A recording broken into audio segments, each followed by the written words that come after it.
Hello everyone, welcome back to Global Government News. This is the second video in this video series for this news bulletin for July 27th, 2010. I'm Darko, and I'm just going to finish up on this political article because it's pretty good, titled Bailouts Could Cost U.S. $23 Trillion. And we just finished up here, right around here where it says the Treasury Department, of course, says that less than $2 trillion has been spent so far. And you have Mr. Timothy Geithner, who used to work for the private banking cartel in the New York branch. So I don't believe any of that. Plus, Federal Reserve, Bernanke, Geithner, they represent bankers. They represent globalist bankers who don't care about your individual wealth and sovereignty. It's about socializing all the cost and the losses. So it says, in fact, $23 trillion is more than the total cost of all the wars that the United States has ever fought put together.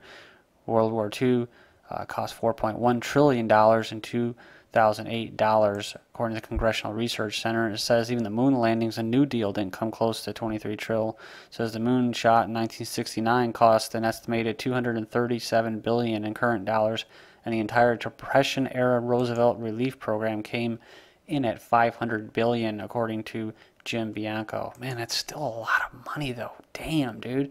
New Deal, $500 billion. And the bailout was like, what, 700? It says the annual gross domestic product of the United States is just over $14 trillion.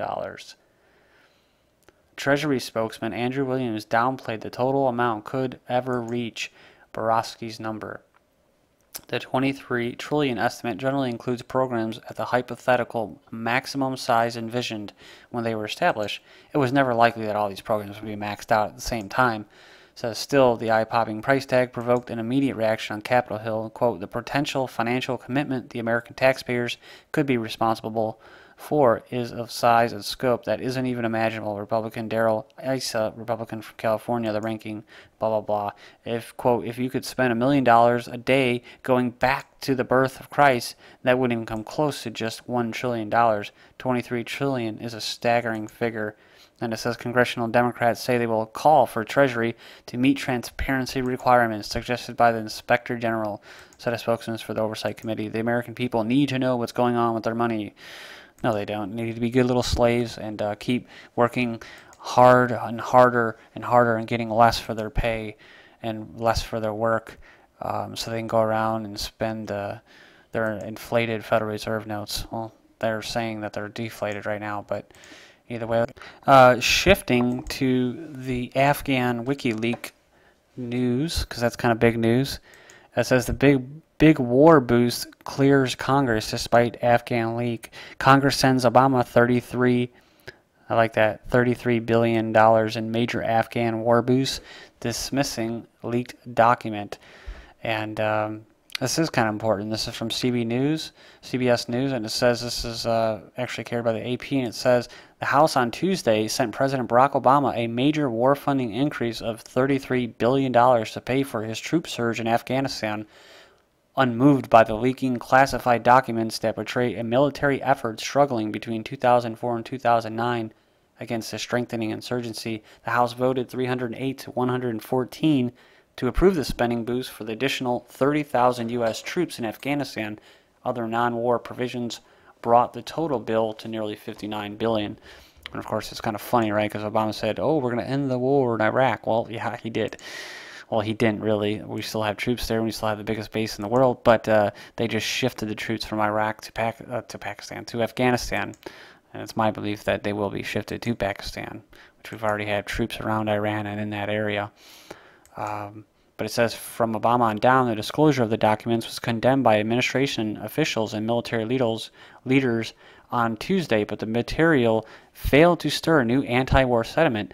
The bad news for the White House, a pervasive wariness with the war, was still there and possibly growing. Now, it was growing. The whole anti-sentiment in Afghanistan has been growing, and that's why they planted. According to Tarpley, when he was on Russian TV, he said that he believes that that whole Afghan mineral find was a plant. It was a plant to bolster support for the war.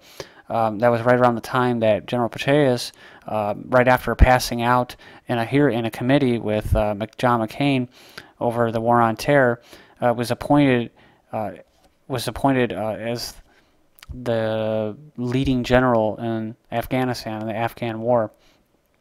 So a lot of stuff has been shifting, and they have been trying to do a lot of psyops in the media to try to bolster support. But basically, there's been other articles as well as far as the Afghanistan war losing a lot of support, and so they're trying to do whatever they can, and this definitely does not help them. And this is what really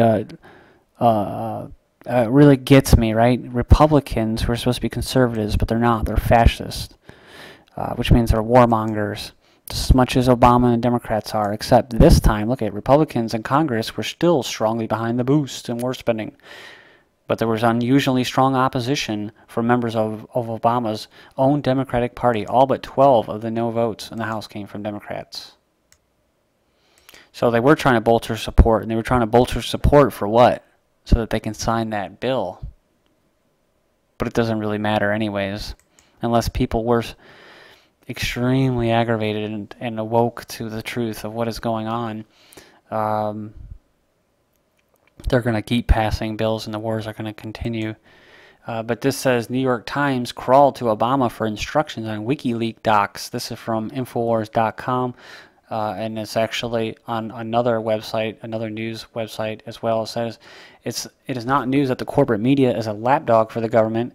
It disseminates propaganda, half-truths, a spin for the government.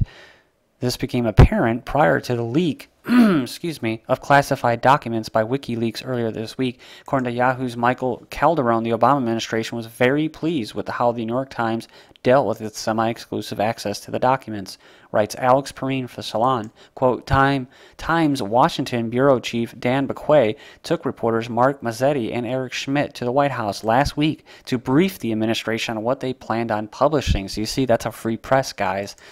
Quote, I did in fact go to the White House and lay out for them what we had, Times Washington Bureau Chief Dan McQuay said. Quote, we did it to give them the opportunity to comment and react. They did. They also praised us for the way we handled it, for giving them a chance to discuss it. And it says last year Obama lumped together the usual intelligence agencies spawned bad guys, Al-Qaeda or Al-Qaeda, the Afghan Taliban, who we are paying to not fire on us, the Haqqani network, and the Lashkar al-Taiba in order to pave the skids towards a more intense murder campaign in that country. Expect these leaked documents to be cited in the future as the Pentagon steps up its campaign in Pakistan. It remains to be seen if WikiLeaks is complicit in the release of propaganda or if they are merely clueless chumps played by the Pentagon, which is an important point because when there's leaks, there's planned leaks and there's unplanned leaks, right? So that's kind of the question here. Was this all planted? Was this purposely leaked? So we'll see. But if you don't like that information or those quotes coming from Infowars.com, you can go to Salon.com, which is generally a pretty accepted website. And here's the same type article. New York Times reporters met with White House before publishing WikiLeaks story. The administration praised New York Times reporters for their handling of leaked Afghan war material from July 26, 2010. So there you go. This article is titled WikiLeaks War Logs Highlight Global Intelligence Facade of, quote, War on Terror. And it says CIA funds ISI, and it says ISI funds Taliban or Al-Qaeda or Al-Qaeda. The WikiLeaks Afghanistan war logs publicly released today highlight and corroborate what we already know about the War on Terror. It is a vast and decompartmentalized intelligence operation. The London Guardian reports a, quote, stream of U.S. military intelligence reports accused Pakistan's Inter-Services Intelligence ISI spy agency of arming, training, and financing the Taliban insurgency since 2004.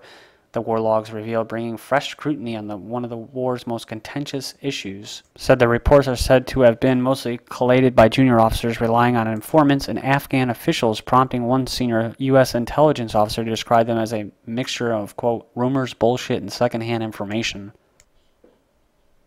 So please join me in this third and final video series.